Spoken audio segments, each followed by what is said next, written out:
देखिए, कांग्रेस या विपक्ष के पास प्रदर्शन के अलावा कोई रास्ता नहीं है। अब वो सब खाली प्रदर्शन करेंगे। जब ये लोग सत्ता में रहते हैं तब ये गरीब, कमज़ोर, पिछड़े, दलित, अल्पसंख्यक याद नहीं आते हैं। इनको रोटी, कपड़ा, मकान, शिक्षा, दवाई याद नहीं आता है। जब सत्ता से बाहर होते हैं तो इनको कोई काम तो रहता है नहीं। ये अपना खाली सिर्फ यही सब ड्रामा करते हैं। आज राहुल गांधी कह रहे हैं कि बीजेपी को हराना है तो गुजरात से ही हराना पड़ेगा। इसकी शुरुआत गुजरात से और कांग्रेस ही फिर तो दम है बीजेपी को हराने की। तो चुनाव तो बिहार होने जा रहा है, तो गुजरात का कर जा रहे हैं। तो बिहार में फिर कह लें, अपना हरवाई दें, गुजरात में आके देख लें। रहेंगे विदेश और लड़ेंगे चुनाव। बीजेपी गांव-गांव बूथ कमेटी बना रही है, संगठन बना रही है। ये विदेश में घूम के हवा ले रहे हैं विदेश का, लड़ेंगे चुनाव। मंत्री जी, अखिलेश यादव ईडी को लेकर के ये कह रहे हैं कि कांग्रेस ने ही ईडी बनाया है, अब उन्हीं की वजह से वो परेशान हो रही है, इसे खत्म कर देना चाहिए। देखिए, संविधान के दायरे में काम बना है, कांग्रेस ने नहीं बनाया है। आवश्यकता उत्पत्ति की जननी होती है। उस समय उसकी आवश्यकता महसूस हुई और सरकार ने बनाई, चाहे वो किसी की सरकार रही हो। कानून व्यवस्था को लेकर भी लगातार सरकार को घेर रहे हैं अखिलेश यादव। जब उनकी सरकार थी तो खुद समाजवादी पार्टी को लोग गुंडों की सरकार कहते थे। अपराधी छुट्टा सांड की तरह घूमते थे। अब तो अपराधियों पर अंकुश लगा है।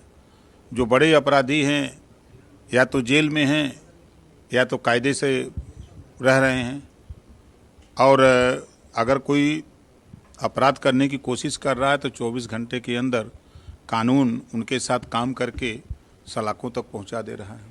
लेकिन अखिलेश यादव ये भी कह रहे हैं कि गड़े मुर्दे उखाड़ेंगे। अगर अखिलेश यादव कह रहे हैं गड़े मुर्दे उखाड़े जाएंगे तो मंदिर के नीचे जो है बौद्ध मठ मिलेगा।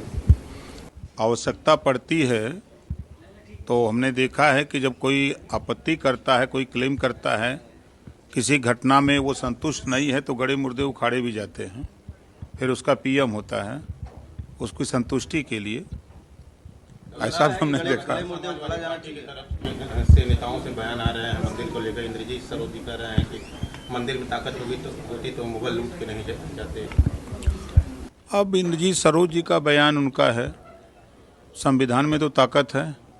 मंत्री जी, एक सवाल ये है कि महापुरुष होते हैं वो पूरे भारतवासी के होते हैं, चाहे वो महाराजा सुहेलदेव हो या फिर कोई भी हो, लेकिन क्या एक जाति विशेष संगठन के आधार पर ये निर्धारित होगा कि वो किसके महापुरुष हैं? क्योंकि करड़ी सेना इन दिनों काफी चर्चा में है। कोई राणा सांगा को लेकर वो सीधे जो है अगर कोई टिप्पणी आती है तो विरोध करते हैं, तो आपको क्या लगता है? नहीं, देखिए, महापुरुष हों, चाहे महात्मा ज्योतिबा फूले, सावित्रीबाई फूले, चाहे बाबा साहब डॉक्टर अम्बेडकर हों, छत्रपति साहू जी महाराज हों, पंडित दीनदयाल उपाध्याय हों, चाहे कोई भी हो, तो वो महापुरुष सबके होते हैं, सबके लिए काम करते हैं, प्रदेश के लिए, देश के लिए।